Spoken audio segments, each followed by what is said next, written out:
Olá, pessoal! Eu sou Niele Bragante, sócia na Impulsiona Business, e hoje eu estou aqui com o pessoal da Ideal Marcas, doutora Adriana Cubas, que é advogada e sócia na Ideal. Seja bem-vinda, doutora. Obrigada.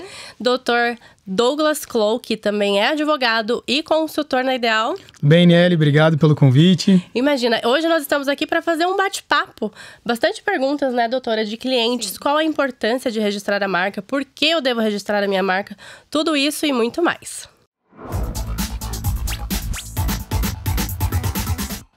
Doutora, algumas agências de marketing, né, aconselham os seus clientes a atualizarem logo, a atualizarem cores. Como funciona esse processo?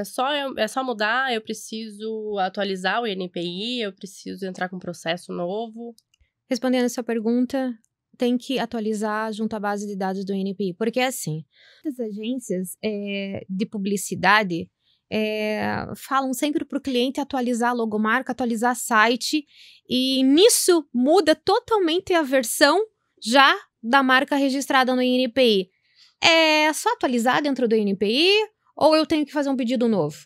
O meu pedido de registro da marca foi concedida e está daquela forma que foi solicitada lá previamente, lá no primeiro pedido. Se ocorre uma mudança totalmente diferente com aquele logotipo, com aquela marca, teve uma mudança totalmente inovadora, você faz necessário um novo pedido. Muitos clientes, inclusive, me perguntam: mas é só mandar a logomarca nova para o INPI e já está tudo certo, minha marca já está registrada, só atualiza lá. Não, vai ter que iniciar um novo pedido de registro da marca, o qual vai ter que passar por todo o trâmite até ter a nova concessão do registro da marca. Então, eu aconselho assim, as agências, sempre verificar com o cliente se é isso mesmo que ele quer, porque ele já teve uma concessão do registro da marca, ele vai ter que iniciar um novo processo, vai ter investimentos novos a serem feitos, e aquela proteção decai. Porque, assim, isso decai, por que eu digo decai? Porque você está trabalhando em cima daquela ideia do primeiro pedido de registro daquela logomarca. Tem os documentos tudo formalizado em cima daquela ideia daquela marca. Aí, passa 5 anos, você no meio dos 5 anos, 6 anos de uso da marca, você resolve mudar tudo. Aí, o terceiro aproveita esse gancho e entra com o pedido de caducidade da marca. Se eu não comprovar o uso ininterrupto da marca, eu perco. Por quê? Porque a marca foi diferenciada, está totalmente modificada do que foi solicitado junto ao INPI. Então, sempre vai ter que atualizar a logomarca. Sempre. Isso é muito importante, doutora. Falando sobre uma questão prática, né? Quando a gente atende o cliente, a principal dificuldade desse cliente é entender esse cenário de eu não posso alterar minha logo. Porque, obviamente, todo mundo pensa em algum momento inovar. Sim. E é um problemão. Obviamente, para a gente que é advogado da área, explicar isso para o cliente realmente não é fácil. Mas é muito importante que esse cliente esteja ciente, né? O pessoal que está assistindo a gente, que é empresário, que ele vai ter que passar por isso. É um novo pedido. A Ideal, obviamente, tem as ferramentas facilitadoras para esse novo procedimento, mas é um novo pedido de marca no INPI. Sim. Né? E é extremamente importante que essas informações estejam atualizadas no banco de dados do INPI, sob perigo de um procedimento de caducidade, como a doutora pontuou, né? Se teve uma mudança radical na logomarca, se for até a lei da propriedade industrial diz, assim, se for uma mudança minimamente que não tire o caráter principal que foi registrado inicial, tudo bem, mas se teve uma mudança, né, que pode ser considerada inovadora, a logomarca tem que se fazer sim, tá? Certo. É importante isso que seja feito para que não ocorra, inclusive, a perda de um direito já concedido. Certo. Tem uma pergunta para o Dr. Douglas aqui. Por exemplo, eu não tenho CNPJ ainda, mas eu tenho uma super ideia que eu super acredito e sei que vai dar certo. Daí eu vou lá, vou fazer a marca, vou montar todo o conceito e quero registrar. Pode ser, por exemplo, na pessoa física ou tem que ser pessoa jurídica? Regra geral, eu vou usar esse termo porque cabem exceções, Tá. Dá pra gente fazer com pessoa física ou jurídica. a gente sempre vai orientar, e é um padrão do nosso escritório, orientar por pessoa jurídica, porque isso é um facilitador, principalmente processualmente falando, até por uma questão de comprovação de direitos, né? Não, eu tenho meu CNPJ aberto, por exemplo, você comercializa roupas, né? Vai estar lá no teu KNAI, a gente tem essa comprovação de atividade, é muito mais simples por esse ponto de vista. Mas, obviamente, cabem exceções. Eu tenho muitos clientes, a doutora também vive atendendo esses clientes de que, olha, eu não tenho uma PJ, não tenho perspectiva de abrir nesse momento, mas eu quero garantir o direito sobre a marca. Ok, a gente pode abrir uma exceção e iniciar esse processo como pessoa física, mas a nossa recomendação é sempre por pessoa jurídica, por uma questão de defesa jurídica desse cliente, tá? Não é uma proibição do INPI, não existe essa proibição, mas é uma melhor orientação nossa para um processo mais saudável, vamos dizer assim. Abrindo o leque da pergunta, se você chegar para mim e falar assim, eu tenho a ideia de produzir medicamentos, são atividades regulamentadas. Não tem como fazer como pessoa física. São exceções, por exemplo, a Maria que faz o bolo caseiro. Pro iFood. Tipo assim, né? A Maria que faz o bolo caseiro. A costureira que costura uma peça de roupa, essa até pode fazer, como exceção à regra, um pedido de registro no nome pessoa física. O médico, o dentista, advogado, o músico que pode comprovar aquela atividade. Agora, atividades regulamentadas, não é possível fazer o registro, até porque isso está na lei e está nas normativas do INPI. Até porque baixa a exigência do INPI para quê? Comprove-se que realmente aquela atividade você exerça licitamente.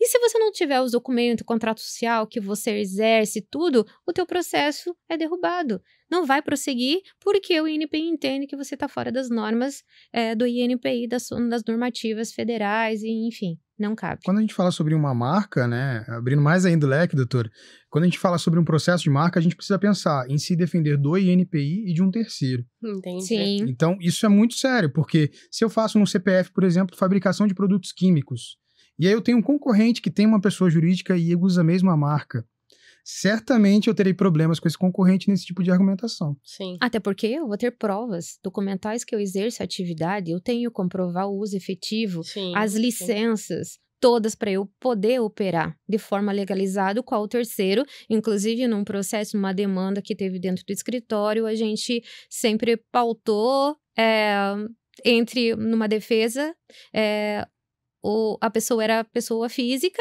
não teve documentos para juntar, a gente juntou a pessoa jurídica, teve meios comprobatórios de provas e conseguimos obter a obtenção do registro. Então, isso conta muito ponto. Então, frisando mais uma vez, pessoa física pode registrar marca? Pode, mas depende da atividade. Eu tenho que estudar qual é a atividade que você vai relacionar, senão não vai dar certo. São atividades regulamentadas, o INPI vai bater a exigência, vai pedir que você junte, que comprove, se não apresentar essas provas, o processo vai ser arquivado, não vai ser prosseguido, e, infelizmente, vai perder o processo. Certo. Se eu quiser vender uma marca ou uma empresa com a marca, né, que entra tudo num conceito, a empresa e marca acaba ali estando, né, num casamento. Se eu quiser vender, qual é o procedimento? Tem como fazer isso? Pode ser feito através de cessão de transferência de titularidade. Você pode constituir uma outra empresa, você pode passar para terceiros, desde que sendo compatíveis as atividades. Mais uma vez, a gente está falando da compatibilidade de atividades. Por isso que eu falo, registrar sempre na pessoa jurídica. Por quê? Porque se naquele momento ele quiser fazer uma cessão de transferência, as atividades têm que ser iguais. Certo. Elas têm que ser compatíveis, porque senão isso não vai dar certo, entendeu? O INPI exige sempre que as atividades sejam compatíveis para fazer uma cessão de transferência. Certo. Pode vender a marca para terceiro, e isso pode até licenciar a marca. Não quero mais operar, mas eu quero licenciar a marca para que terceiro comece a trabalhar com a minha marca. É simplesmente possível fazer isso. Como se fosse um arrendamento da marca? Como se fosse um arrendamento da marca. Ele vai ter essa licença, eu sou dona, sou titular, então você está dando o direito dele de uso, diferente de franquia. Diferente de franquia, né? Então, é importante o quê? Que você tenha todo um planejamento do que você quer. Eu quero uma gestão de franquia, é uma coisa. Eu quero a licença da marca, pode licenciar e você continua sendo dono normal. E no outro bloco, a gente vai passar mais informações, qual a diferença entre de franquia e a diferença entre do licenciamento mais completo, para que todos os empresários tenham esse conhecimento de uma forma mais aprofundada. Eu já ia perguntar aqui quantas licenças eu posso ter dentro dessa que não caracteriza franquia. Independe. Eu posso licenciar para várias empresas, entende? Independe. Eu sou a dona, eu posso fazer as licenças. Certo. Isso acontece muito, inclusive, quando você vai notificar alguém. Às vezes, na contra-notificação, a gente recebe esse tipo de informação. Existe a possibilidade de negociação para um licenciamento de marca? A gente pode, inclusive, trazer isso à pauta para o cliente, né? Olha, tem a possibilidade de a gente negociar essa marca e você ter algum ganho financeiro com isso. Porque, obviamente, quando a gente pensa em notificar um terceiro, a ideia é, não quero essa pessoa usando minha marca em tal região. Mas e se a gente tiver um benefício financeiro em cima disso? Para o empresário brasileiro, dependendo do perrengue que ele esteja passando, né? Pode ser um bom ganho aí, né? A gente tem casos de clientes que auferiram lucro com o licenciamento de marca. Já torna um business também, né? Exatamente, né? A marca é sua, é propriedade, né? A gente fala, tá no tempo dos ativos intangíveis. Então, a marca é um baita patrimônio, né?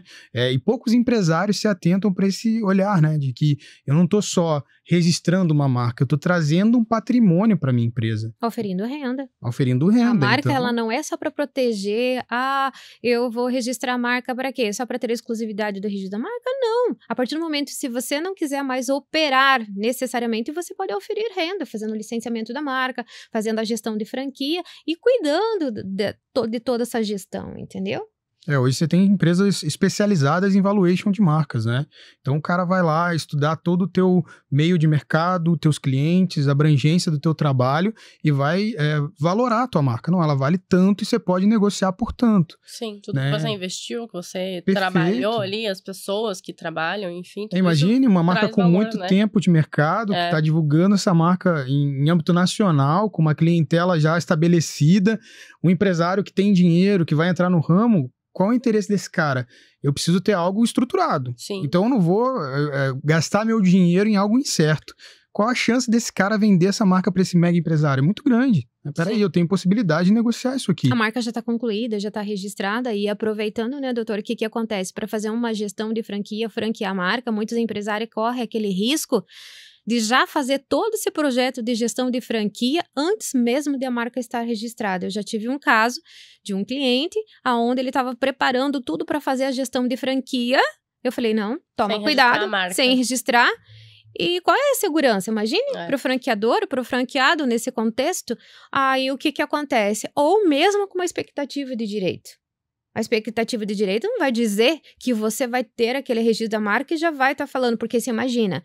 O franqueador tem um alto investimento, você pega a marca, você está investindo pesado em cima daquela marca, de repente o INPI indefere o processo. Então nós, da Ideal, nós recomendamos muito, né, todos os clientes que têm intenção de fazer franquia, fazer com a marca já concluída, registrada, tudo certinho, para quê? Porque não haja dúbio, que não haja problema para o cliente, para o franqueado, ter que no meio do processo, ter que retirar tudo a marca, porque a marca deu indeferida. O que é um indeferimento, né? Para vocês entenderem melhor. O indeferimento é quando há uma realização de análise pela autarquia federal e a autarquia entende que a marca ela não é passível de registro. Quando ela dá a situação que não é passível, porque das possíveis causas de marca colidente ou porque a marca ela não preenche os requisitos marcários, ele dá pelo indeferimento. Mas doutora, cabe entrar com recurso, pode tentar reverter, pode até tentar reverter, mas é uma expectativa de direito. E assim, nisso tudo já ocorreu um grande investimento de fachada, de tudo. Inclusive, não é só isso, dos royalties que pagou. Exato. Da licença que está recebendo, que pagando, e de repente, da noite para o dia, tem que se mudar a fachada porque recebeu, né, uma notificação, uma ação, aonde fala da abstenção do uso da marca de imediato. E aí? Então, sempre é importante fazer, né, de forma concisa, fazer a gestão de franquia, todo o planejamento antes, né, para não se tornar o projeto inviável. Eu gosto de usar um exemplo prático para o cliente entender. Imagina, eu sou dono de um imóvel e eu quero oferir renda com ele. Eu vou locar esse imóvel, mas eu sou proprietário desse imóvel. Então eu posso ceder direitos de uso desse imóvel para outra pessoa, através de uma locação. A licença de marca, gestão de franquia é obviamente, muito parecido com isso, guardadas as devidas proporções. É um exemplo muito prático para isso, porque eu só posso ceder direitos de marca se eu for dono dessa marca. Como que eu vou ceder algo que eu não sou dono, não tenho propriedade sobre isso, né? E é um problema muito grande, né? Porque hoje em dia as pessoas acham, protocolei o pedido, tá tudo resolvido. Não é assim, é um processo demorado, a burocracia é grande ainda, a gente está trabalhando com a perspectiva de melhoramento da burocracia ainda no órgão federal, mas ainda existe isso, e para o cliente entender de que eu vou ter que passar por um trâmite de 1 ano e meio, em média, até uma decisão do INPI, e durante todo esse tempo, como é que fica o meu negócio? Eu não posso fazer negócio? Até pode, mas com todos os cuidados. Né? Com todo o cuidado de uma orientação de um advogado, como os advogados da Ideal, te orientando sobre até onde você pode ir, onde você tem que segurar, pisar no freio, para que você não atropele o processo, né? A tendência, obviamente, de nós brasileiros é atropelarmos o processo. A gente precisa muito rápido oferir renda, o empresário está preocupado com isso, mas eu preciso fazer isso de forma segura, né? Prática, claro, objetiva, mas de forma segura. Certo. Perfeito. Por conta da burocracia, a gente sabe que o nosso país é um país burocrático. Quanto tempo, em média, demora o registro de marca? Olha, já demorou muito, Falando falando assim, muito mais. Teve épocas em que a autarquia demorava em média para se julgar um processo administrativo de marca 10 anos, 12 anos. 10 anos? Sim. Meu Deus. Sim. Inclusive, recentemente entreguei um certificado para um cliente, o qual a gente obteve êxito, o qual demorou o processo dele, porque era uma marca muito problemática, demorou 17 anos. Então, assim, o que ocorre? Pode demorar tudo isso? Até pode. Né? Pode demorar. Naquela época, recentemente, 17 anos.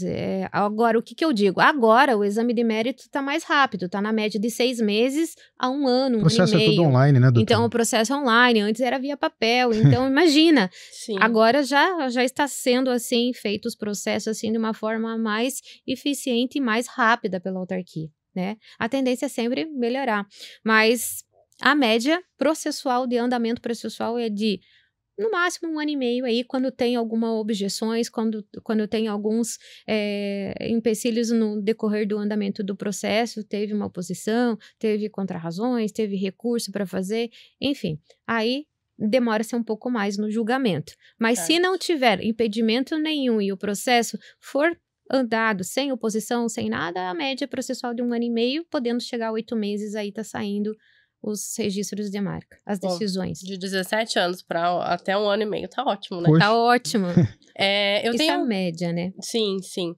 Eu tenho um cliente que ele tá montando a empresa dele e ele quer usar uma bandeira específica na logomarca. Não recomendo Isso porque... é possível? Eu já tô aproveitando e tirando dúvida dos meus clientes. Então, vamos lá. Então, respondendo a tua pergunta, não é possível você fazer uso de símbolos. Tá. Por exemplo, a bandeira do Brasil ou a bandeira da Itália, ou seja, qual for a bandeira, não pode compor na sua logotipia. Tá. Porque ela é uma das normas proibitivas da lei marcária. Então, não pode você copiar colocar como logomarca a bandeira do Brasil ou da Itália no seu negócio, na sua prestação de serviço, no seu ramo que você vai atuar. Tem algum outro ícone que entra nessas proibições também? Brasões, bandeiras, monumentos oficiais. Eu quero a Torre Eiffel colocar como logomarca da minha empresa, não é permitido. Há pouco tempo teve um cliente que queria colocar uma moeda na marca dele. Não se pode colocar. Basicamente, o artigo 124 da Lei de Propriedade Industrial traz essas proibições, né? E a gente tem detalhes ali que às vezes ninguém se atenta, né? Por exemplo, a moeda. Né? O cliente falou, mas como que não pode colocar uma moeda? Eu nunca tinha pensado nisso, né? Mas esse cliente foi muito criativo. E aí a gente orientou ele pela não tentativa, porque é uma das proibições, né? Aliás, o artigo 124 é bem interessante para quem está pensando em criar uma marca, por mais absurdo que pareça, dá uma analisada ali. Uma olhadinha lá. Dá uma olhada, porque ele traz algumas proibições e às vezes não está no teu escopo ali, né? Pensar nisso. E outra coisa, palavras de baixo calão, parece besteira a gente falar sobre isso. Contrário à moral e bons costumes. Mas a gente tem visto alguns casos de clientes que tentam registrar em outra língua. na tradução, aquela palavra é de baixo calão, não se pode registrar. Nossa. Já aconteceram alguns casos assim, né? Então, a gente precisa se atentar, e por isso que eu falo com os clientes, a busca de viabilidade é um pré-processo, mas é extremamente relevante. Porque a gente vai analisar esses casos com o cliente, né? A gente vai trazer isso tudo na ponta do lápis para o cliente. Porque não adianta a gente pensar em iniciar um processo de marca, como no caso do teu cliente, com uma bandeira na logomarca, sabendo que é uma proibição do órgão federal, né? E a gente sabe que tem pessoas que mesmo assim tentam registrar. Então, o padrão da Ideal é o cliente vai estar ciente disso, né? Sim, a gente sim. tem esse cuidado de deixar o cliente bem atento. E muitos clientes perguntam assim, então, qual o diferencial, por que contratar um serviço de assessoria de marcas e patentes, né? Em especial Ideal, claro, né? Especialista já há 23 anos no mercado. Se eu posso fazer a busca de viabilidade sozinho junto à base do INPI? Primeiro, tem que ter conhecimento técnico. Nós estudamos classificação, tem que ter conhecimento da lei. Você não pode, como o doutor falou, eu vou colocar Brasil, emoção e registrar a marca. Então, tem que ter todo um estudo para fazer essa busca de viabilidade. Então, a gente tem ferramenta própria, não basta só a ferramenta do INPI, a gente vai além, a gente faz uma busca avançada em outros sistemas, né? Que a gente tem, que é pago, inclusive, para dar um maior parecer técnico para o cliente. Porque se imagina, o cliente sem entendimento, né? Técnico do que a gente costuma trabalhar todos os dias, fazer uma pesquisa. Tem modus operandi de fazer a pesquisa.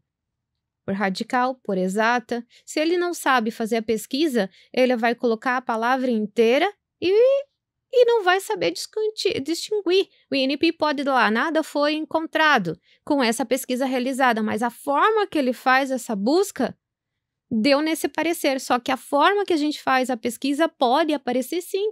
Porque a gente faz uma pesquisa, Niele, para que apareça. Sim. A gente tenta fazer uma pesquisa que apareça a anterioridade, justamente por quê? Porque o cliente não tem um prejuízo. Sem dúvida. Certo. E se tem uma busca de viabilidade, que a gente pode fazer uma pesquisa para o cliente, e que tem negativa, e o cliente mesmo assim quer tentar, ele está ciente dos riscos. Sem dúvida. Certo. Porque assim, pode ser que o INPI deixe passar no entendimento dele? Pode. Mas pode ocorrer o quê? Então, assim, até muitos clientes falam assim, de 10 marcas que chegam para nós, 8 são negadas. Então, para nós, até, entre aspas, numa conversação aqui, é até prejuízo. Mas por quê? Porque você está dando negativa para o cliente. Sem dúvida. Muitas buscas que a gente faz para as agências e todos são negadas. Por quê? Porque já tem apontamento de autoridade, porque a marca ela tem que ser criada nova, inovadora. E quando a gente encontra um apontamento de autoridade, que é através dos estudos que a gente faz de jurisprudências administrativas, para se chegar num parecer para o cliente. E é até bacana falar sobre isso, porque assim, a análise de marca vai levar em conta todos esses elementos que a doutora trouxe, isso é muito relevante. E quando a gente vai atender um cliente, o cara chega pra gente e fala assim, Douglas, já fiz a pesquisa, tenho certeza que dá para registrar. É o que eu mais ouço. Só faz o teu serviço. E aí, quando a gente vai fazer a análise, a gente dá o parecer negativo para esse cliente. Já tiveram casos de clientes grandes, da gente atender em reuniões importantes e chegar lá com todo o staff dele lá, o pessoal do marketing, contabilidade, e a gente ser o portador da má notícia, né? Porque ninguém tinha pensado naquilo até aquele momento, com toda a estrutura pronta. Então, eu digo para os clientes isso, né? A análise, ela precisa ser feita por alguém que entenda do assunto, com o software adequado. Não é assim, fiz a pesquisa no INPI, pão panificadora, não tem nada. Como assim? A gente precisa analisar todas essas nuances. Em pouco tempo de conversa aqui, a gente trouxe vários elementos que a gente precisa considerar na hora de uma análise, né? E por isso que a gente está aqui, né? A Ideal funciona em prol do cliente por causa disso, porque a gente vai fazer essa análise com profundidade, o cliente vai ter essa tranquilidade, apesar... E a gente já apontou isso, de não garantir o êxito do resultado, o cliente sabe que houve uma análise prévia. Se não houver êxito, foi a análise do INPI, a gente vai estudar as perspectivas para um possível recurso. Certo, mas isso que eu ia perguntar.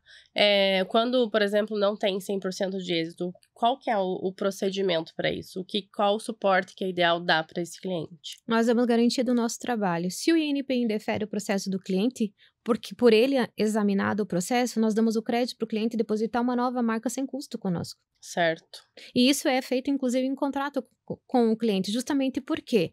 Porque a busca, ela tem uma defasagem de sigilo. Então, não tem como você pesquisar hoje que terceiro depositou hoje já aparecer na base de dados. Então, com isso, o que a gente faz? Como tem esse critério de defasagem de um tempo, vai ficar em sigilo. Então, se ocorrer um apontamento de anterioridade no processo, e se o cliente já está com o projeto todo em andamento, ele fala, não vou mudar a logomarca, vamos tentar, seja o que Deus quiser, ele assina um termo que ele está ciente dos riscos do andamento, porque por isso que eu falo, é uma expectativa de direito. Você não tem como prometer com um pedido de registro que ele já está com a marca registrada. Passa por trâmite processual. E esse trâmite tem que ser seguido igual, de acordo com as normas do INPI. Certo. E, por exemplo, o INPI negou. Eu, como empresária, que ama a minha marca, quero registrar aquela marca. Eu consigo entrar, por exemplo, sair do processo administrativo e entrar com algum outro processo? É um estudo de viabilidade, novamente, que nós vamos fazer com um parecer técnico do INPI. Se em recurso o INPI negar o processo, eu vou analisar e quero saber o porquê que ele negou. Se tiver fundamentação, a gente vai falar claramente para o cliente. Não tem o que fazer, a gente indica a mudança do nome e uma tentativa de uma outra marca ou uma adaptação de outros termos conjunto com a marca. Certo. Através sempre de estudo. Se a gente verificando que há um erro administrativamente que pode ocorrer isso da autarquia, a gente pode ingressar, sim, com as medidas judiciais, entendeu? Orientando o cliente, não necessariamente conosco, pode entrar com outro advogado a buscar seus direitos na vara federal. Bacana, bacana. É a última via, né? Vamos dizer assim, né? Porque a discussão administrativa é sempre a mais indicada, né? Porque Sim. é uma solução rápida, com menos dispêndio financeiro, o cara obviamente vai gastar muito menos, o empresário vai gastar muito menos. A questão da via judicial é para aqueles casos extremos, que a gente realmente não teve o que fazer, a decisão é absurda. E vou te dizer a verdade, tem alguns casos assim, que a gente olha e fala, não faz sentido, né, doutora, essa decisão sem fundamento, e a gente vai, obviamente, instruir o cliente a uma ação judicial, né? Certo. Para tentar reverter o ato ato administrativo do INPI. Ele errou e essa ação é uma ação anulatória do ato administrativo do INPI. Mas assim, tem que se estudar muito o caso, não é por essas vias que às vezes vai ter êxito também. Então, cada caso é um estudo, né, minucioso que tem que ser feito. E tudo isso temos especialistas, né, para resolver. E sobre software, doutora? Software, aplicativo, né? São softwares, a gente vê aí atualizações, né, frequente de aplicativos. Uma vez registrado, eu preciso atualizar isso no NPI ou, enfim, aonde eu registro a cada atualização? Se recomenda fazer o registro do software da atualização quando um perito ou um técnico entendido no assunto verifica-se que houve uma modificação complexa do primeiro pedido, do primeiro registro, né? Aí é indicativo para um novo registro adaptativo ali ao primeiro processo, né? Da versão, da atualização. Se não houve, não é necessário fazer um novo registro de software, porque teve modificações assim que se pode ser comprovadas que foi do primeiro registro, do primeiro projeto. Se foi uma melhoria, por exemplo... Se for uma melhoria que teve várias adaptações novas dos códigos fontes ali, se faz necessário sim. Se não, se for apenas umas versões singulares que não tem muito risco para o negócio, aí não precisa ser feito. Mas recomenda-se por critério de documentação, de prova, documentação, a gente sempre recomenda fazer. Certo. E isso é necessário porque hoje nós estamos falando de tecnologia avançada, né? Estamos falando dos critérios de desenvolvimento de aplicativos, toda hora a gente vê um aplicativo novo, uma nova versão, então se faz necessário essas adaptações, né?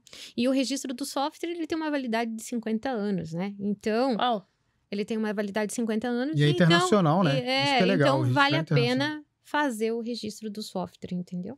Aí eu gosto sempre de trazer a prática aqui na nossa conversa. E uma coisa muito comum que a gente ouve quando o cliente vai registrar o software é: Douglas, e se o cara variar um pouquinho o código-fonte, trocar um itemzinho do código-fonte, ele pode usar mesmo assim? O registro de marca, de patente, de software, ele é muito prático também. Então, quando vai ocorrer uma análise, por exemplo, do INPI desse software, desse terceiro, vai se verificar o código-fonte original e esse terceiro, né? E, obviamente, vai ver o link ali. Obviamente que existe muita similaridade. Esse cara vai ter que ter alguma proteção, que senão não faria sentido registrar um software, né? E existe essa proteção. Acontece muito essa dúvida entre os clientes quando vai registrar uma patente, um software. Se o cara variar um pouquinho, trocar um parafuso... Gente, existe proteção sim, tá? Existe uma lenda no mercado, né, doutora, de que, mas se o cara mudar um tal item, ele consegue. Não consegue. Pela lógica, não pode conseguir. Aí cabe ao advogado que atende ao cliente estar bem amparado juridicamente, com conhecimento jurídico do assunto e prático para atender esse cliente. Dizer, olha, não, cabe aqui algum tipo de notificação, cabe alguma medida contra esse terceiro, mas a essência da lei me permite exclusividade em âmbito nacional, do software ou da patente, por exemplo, né? Eu gosto muito de pensar nesse cenário porque eu sei que é a dúvida dos empresários, né? Sim. Não, mas eu não vou registrar patente ou software porque não tem proteção. Se mudarem um pouquinho, existe proteção sim, né? Senão a gente não trabalharia com lei. Judicial entre concorrentes, o que se busca numa perícia é se houve uma cópia ou não. Entendi. Então, para se resguardar, não é uma obrigatoriedade, mas para se resguardar é necessário ter documentos, né, que comprovam que aquele processo foi certificado pela autarquia e tem uma data inicial. Se demonstra do processo, boa fé com isso, né? Boa fé com isso, né? Certo. Então, eu procuro alguém especializado, por exemplo, para fazer um aplicativo de entregar comida, né? Que a gente tem vários. Eu posso fazer desde que ele não copie, como você falou, a peça-chave do outro aplicativo. É isso? O ideal é que você contrate um técnico que seja especializado em tecnologia da informação, por exemplo, para fazer o código-fonte, toda a estrutura desse software. E quando a gente vai registrar um software, existem perguntas técnicas e objetivas sobre o questionário, né, relativo ao software. Então, não é só questão técnica, é questão objetiva de aplicação no mercado daquele software que vai englobar essa proteção. Então, obviamente que essa técnica vai ser relevante, mas também procurar um advogado especializado no assunto para estudar a questão da aplicação desse software no mercado. Registro de marca é caso a caso, né? Sim. É subjetivo mesmo a análise. Entendi. Particularmente vai ser estudado o caso e dado o parecer. Perfeito, exatamente. Dr. Douglas, quero registrar o meu nome e embaixo um slogan. Niele Bragante, a empresa que você confia. Posso registrar esse slogan? Vamos dividir por partes aqui, né? Se a gente for trabalhar com um elemento patronímico, com o teu nome, né? Nome e sobrenome, é passível de registro, né? Legal. E existe uma lenda, vamos trabalhar com as lendas de mercado aqui, de que eu não preciso registrar meu nome de pessoa física. Precisa. Se for um elemento marcário em que você define a tua marca, a identidade dessa marca com o teu nome, sem dúvida tem que ser protegido. A gente tem casos aí de discussões sobre sobrenome como marca, inclusive, né? A gente tem N situações dessas aí. Então é possível, esse primeiro ponto, se registrar a marca. Agora, quando a gente fala sobre slogan, aí é uma outra discussão. A gente vai voltar no artigo 124, existe um inciso desse artigo que traz proibições para slogan. Né? Então, quando eu remeto a esse cliente a ideia de que o meu serviço é diferenciado, de que meu atendimento é especial... É que eu já estou fazendo uma venda ali no meu nome, né? Eu já estou querendo fechar negócio. E a ideia de marca é assim, eu definir uma identidade para minha empresa e não captar cliente através da propaganda. Não faria sentido isso, né? E o INPI é muito certeiro nisso, porque ele evita que alguém se aposse de uma frase, uma propaganda do mercado. Por isso que a gente vê grandes empresas aí mudando frase o tempo todo. O cara tá com um slogan hoje, amanhã ele tá com outro, porque não é uma marca. Então, ele não precisa manter aquele padrão, né? É uma dúvida de todo cliente isso. A gente vê muita empresa antiga, principalmente, que obtém determinada qualidade no mercado e traz aquela qualidade no slogan, né? Sim. Às vezes, por exemplo, sei lá, uma empresa que vende tinta, aquela tinta é especial, é diferenciada, o cliente sabe que realmente mas o cara coloca lá na marca, isso não pode ser registrado. Jamais poderá. Imagino que mesmo que haja uma atualização de lei, isso não vai mudar. Porque senão seria a violação clara de um direito de todos. É uma frase de domínio público. Eu não posso imaginar que uma frase de propaganda seja exclusividade de alguém, né? Entendi. Senão a marca. Então, respondendo a tua pergunta, dividindo em duas partes. A primeira, sim, é possível registrar o nome e sobrenome. A frase, o slogan, não. Certo. Eu quero a proteção do elemento nominativo PET, com exclusividade na minha marca. Não quero que ninguém use um exemplo disso. Voltamos lá na marca fraca, na marca lá de uso comum, onde não é passível de proteção exclusiva. Porque pet é uma palavra de uso comum, mas eu posso fazer a adaptação com outro nome? Pode. E o INPI concede? Concede, mas ele não vai te dar a exclusividade dos elementos nominativos pet. Vai ter vários. Exatamente. Vários. E isso conjuntamente com uma logotipia, com uma distintividade visualmente perceptível inovadora. Aquele trabalho todo que nós falamos no início, né? De Isso. pesquisa, de algo que realmente seja novo no mercado. Na dúvida, a logomarca é sempre um diferencial, né? Existem dúvidas de clientes no sentido de que eu preciso registrar uma marca com logomarca, a gente sempre vai indicar que sim, porque a logo é um material diferencial na análise do NPI, né? Imagine Sim. se eu gosto de usar o exemplo do homem médio, né? Quando o homem médio está em frente de duas marcas, o que vai definir o diferencial? Obviamente, o nome diferente e a logomarca. A tendência da mente humana é captar as imagens, Sim, né? exato. Isso se chama a teoria da distância. Perfeito. Que a gente usa muito nas teses de defesa de cliente. O que é a teoria da distância? É você confrontar uma marca do teu próprio cliente com o do terceiro e aonde vai a distância entre elas? A diferenciação. Com uma marca nominativa, você não tem muito o que você discutir. Se a marca é nova, é igual, tá entendendo? Uhum. Por exemplo, inova para inova é igual. Mas eu tenho lá Inova Medic, Long, Inova Medic, que a palavra inova por si só é uma palavra de uso comum, mas ela tornou uma outra, mas tem uma diferenciação com a logotipia. Certo. Aí, o contexto todo é feito um trabalho. É um conjunto, né? É um não é conjunto. enxergado somente a escrita. Exatamente. Claro, deixando claro para os clientes, né, Dr. Douglas, que muitas marcas nominativas são aprovadas pelo INPI. Sem dúvida. Mas aquelas marcas totalmente Diferentes. inovadoras, diferentes. Agora, chegar uma marca nominativa, falar, doutora Adriana, doutor Douglas, registra a marca Big como nominativa. Já é uma palavra de uso comum, já é uma palavra difícil, uma palavra muito diluída. Não vai ter, é muito difícil conseguir aprovação. E se o empresário chegar de hoje na elementos ideal... nominativos assim. Se o empresário chegar hoje na ideal e disser para um dos advogados, os consultores, esse tipo de informação, olha, eu quero registrar a marca Big, como a doutora trouxe, nominativa, a gente já vai estudar com ele uma nova palavra para ele associar, obviamente indicando parceiros da área de marketing, talvez, e a gente vai fazer uma nova pesquisa para ele. A ideia aqui não é que esse cliente não registre a marca dele, mas sim que ele tenha um diferencial marcário para ser registrado, né?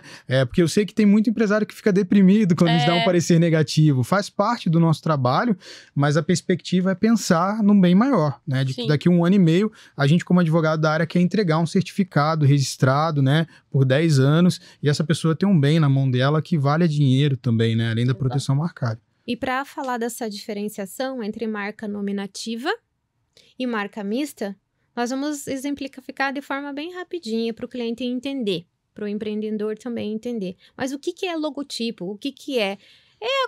A marca mista é a composição do nome mais um desenho. Tá. A marca nominativa só é o nome. Ela não vai à composição de um desenho agrupado a nisso. Por isso que é chamado somente de marca nominativa. Claro que existem outros tipos de apresentação. Quais são os tipos de apresentação de marca, doutora, que eu preciso fazer? Veja lá, muito interessante isso que a gente vai trazer aqui.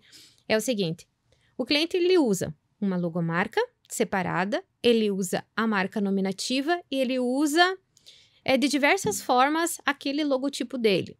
Doutora, o que você me recomenda? Uma marca mista somente, a marca nominativa ou a marca figurativa? Porque eu quero usar aquela marca figurativa sem o nome. Eu quero usar a marca mista composta. Eu quero usar somente o nome. Quais são os tipos de proteção? Na hora que a gente faz uma análise de mérito junto com o cliente prévio ali, a gente indica, olha, sempre é bom proteger de todas as formas. Se o cliente for usar em conjunto, ele vai usar o registro da marca mista. Se ele for usar de forma separada, requer-se a nominativa e a figurativa. Outros tipos de forma de apresentação, tá?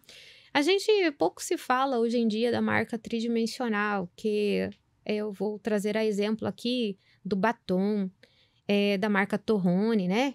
Então, é a forma da embalagem trazida junto com a marca. Então, essa é uma marca chamada tridimensional. Pouco é usual aqui.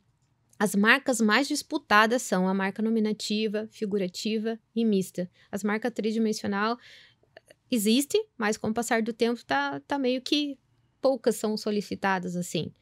O número maior de registros de marca de depósitos são envolvendo marcas mistas, como o doutor falou, e as marcas nominativas, bem como as figurativas. Tem as coletivas também, que é uma marca adaptação. As marcas coletivas, tem as marcas de certificação, que a gente pode dar o exemplo disso do Inmetro, que é a marca de certificação, traz o exemplo disso, né? Mas a mais usual mesmo são as marcas mista, nominativa e figurativa.